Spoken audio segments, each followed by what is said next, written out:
Good morning students. Social study की class में आप सभी का स्वागत है।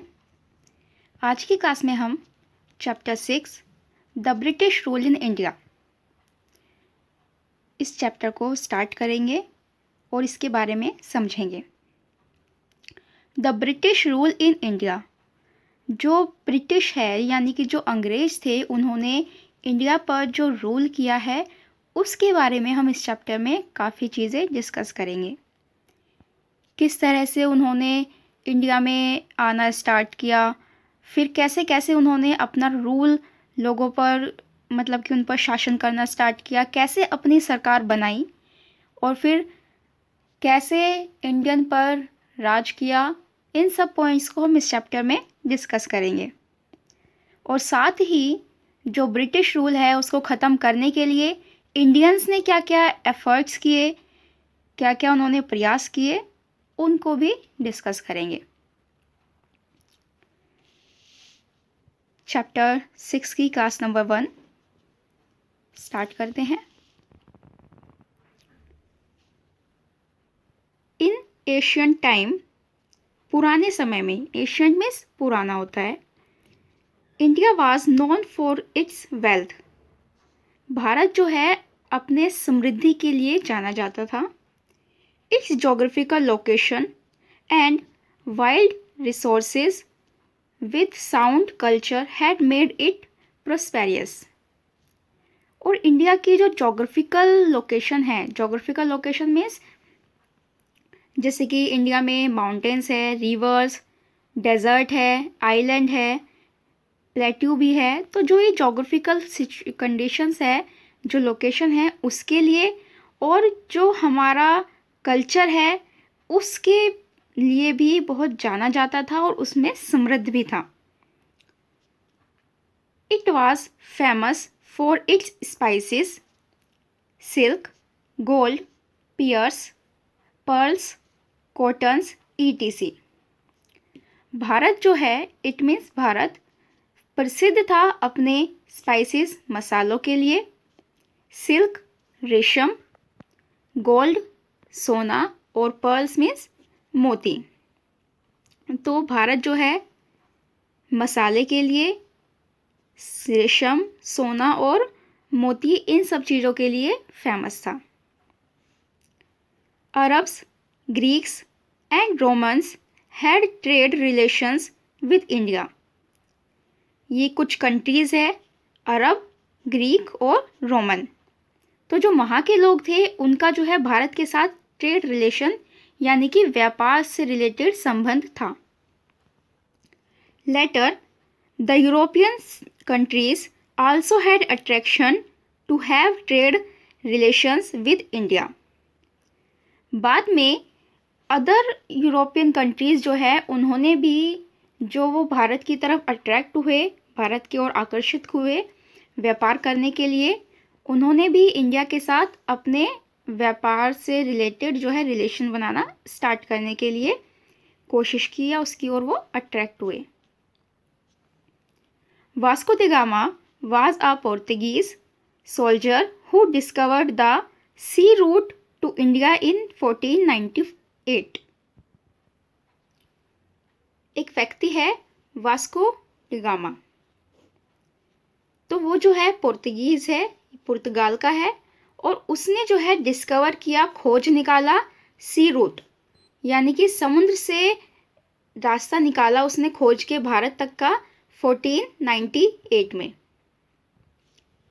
ही लैंडेड एट कैलिकट, कैलिकट अब जो है वो केरल में है, and established trade relations with India.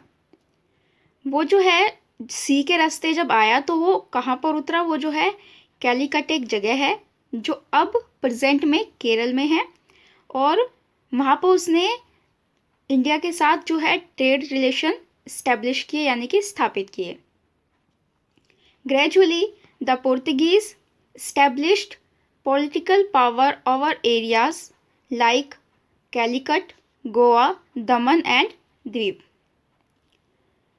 तो ऐसे ही धीरे धीरे करके और भी पुर्तगीज़, जो पुर्तगाली के लोग थे, वो आते गए, उन्होंने ट्रेड रिलेशन बनाया और एक पॉलिटिकल पावर जो है उन्होंने हासिल की, और कुछ एरियाज़ को अपने वहाँ पर जो है उन्होंने अपनी चीज़ें या अपने व्यापार से रिलेटेड जो भी थी उसको इस्टेब्लिश किया, जैसे कि कैलीकट में, गोवा, दमन एंड दीव में। At the end of the 16th century, 16th century का जब समापन हो रहा था, यानी कि 16th सेंचुरी के अंतिम कुछ वर्षों में, Europeans trades also started to maintain trade relations with India. जो यूरोपियन लोग थे उन्होंने इंडिया के साथ जो है और भी ज़्यादा ट्रेड रिलेशन को जो है मेंटेन करना स्टार्ट किया। Consequently, the Dutch, French and the British also managed to get a foothold in India. इसी तरह से कुछ और कंट्रीज़ के लोग, डच, फ्रेंच और ब्रिटिश, इन लोगों ने भी जो है इंडिया में अपने पैरों को जो है जमाना स्टार्ट किया, यानी कि अपना ट्रेड जो है इन्होंने यहाँ पर भी स्टार्ट करना शुरू किया और अपने धीरे धीरे अपने पैरों को, यानी कि अपनी जो कंपनीज वगैरह है उनको इस्टेब्लिश किया। They had Wars for their supremacy. At last the British succeed in throwing out other European countries. और जब बहुत सारी अलग अलग कंट्रीज़ के लोग इंडिया में आ गए थे ट्रेड के लिए, जैसे कि पोर्तुगीज़ आए हुए थे, डच, फ्रेंच और ब्रिटिश, फिर जो है इनमें धीरे धीरे जो है लड़ाइयाँ स्टार्ट हुई कि भाई हम यहाँ पर रहकर ट्रेड करेंगे या हम करेंगे, इस तरह से। और अंत में सभी को हरा के जो है ब्रिटिश जो है वो सक्सेसफुल रहे, उन्होंने सभी यूरोपियन कंट्रीज़ को इंडिया से बाहर भेज दिया। इन 1600 a group of 100 British traders obtained permission from Queen Elizabeth to trade with India. 1600 में एक ग्रुप था ब्रिटिश ट्रेड के लिए, जो ब्रिटिश व्यापारी है 100 लोगों का एक ग्रुप था, उन्होंने जो है ब्रिटिश की जो क्वीन है, क्वीन एलिजाबेथ, उनसे जो है उन्होंने इंडिया के साथ ट्रेड करने की परमिशन ली। They formed a trading company and named it as the East India Company. और उन्होंने जो है एक कंपनी को फॉर्म किया और उसका नाम रखा the East India company. British ने जो इंडिया में कंपनी स्टैब्लिश की उसका क्या नाम रखा उन्होंने? The East India Company. It was established at Surat in Gujarat. ये जो कंपनी है, कौन सी company? The East India Company. इसको इस्टेब्लिश किया गया यानी कि स्थापित किया गया सूरत में, और सूरत कहाँ पर है? गुजरात स्टेट में। The company received permission to trade in India from the Mughal empire Jahangir. और इंडिया में भी जो कंपनी थी उसको मुगल एम्पायर यानी कि जो मुगल के राजा थे जहांगीर, उनसे परमिशन मिल गई इंडिया के साथ व्यापार करने के लिए। सबसे पहले जो 100 लोगों की जो एक ग्रुप था, उन्होंने अपनी कंट्री की जो क्वीन है एलिजाबेथ, उससे परमिशन ली कि हम इंडिया के साथ जो है ट्रेड करना चाहते हैं। उसके बाद जब वो इंडिया आए, इंडिया में आने के बाद उन्होंने कंपनी को स्टैब्लिश किया और उसकी परमिशन उन्होंने ली किससे? मुगल शासक से, उनका नाम था जहांगीर, कि हम आपके देश में या आपके देश के साथ जो है व्यापार करना चाहते हैं। तो इस तरह से दोनों कंट्रीज से परमिशन लेकर उन्होंने एक कंपनी को स्टैब्लिश किया और उस कंपनी का नाम था the East India company. The company established its centers at Madras. Madras जो अब चेन्नई के नाम से जाना जाता है, कलकत्ता जिसको हम कोलकाता बोलते हैं, एंड बॉम्बे। बॉम्बे मीन्स मुंबई। ये जो है इनके पुराने नाम है, मद्रास, कलकत्ता, बॉम्बे। ये ओल्ड नेम है और नए नाम क्या है? चेन्नई, कोलकाता और मुंबई।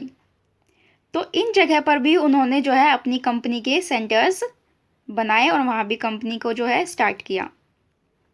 दे set up big godowns to store the goods they trade इन।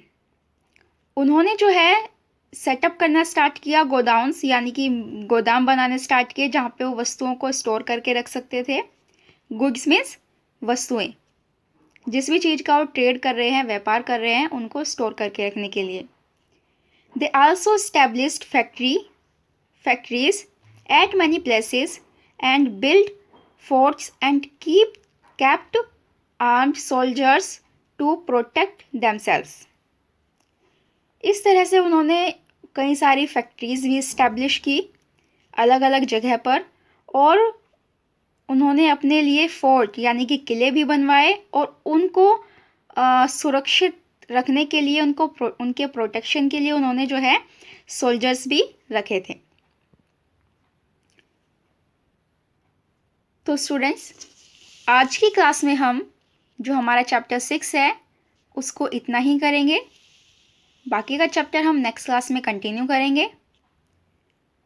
आप इस चैप्टर को यहाँ तक रीड कीजिए और इसको समझने की एक बार फिर से कोशिश कीजिए। नेक्स्ट क्लास में चैप्टर को आगे कंटिन्यू करेंगे। Thank you and have a nice day.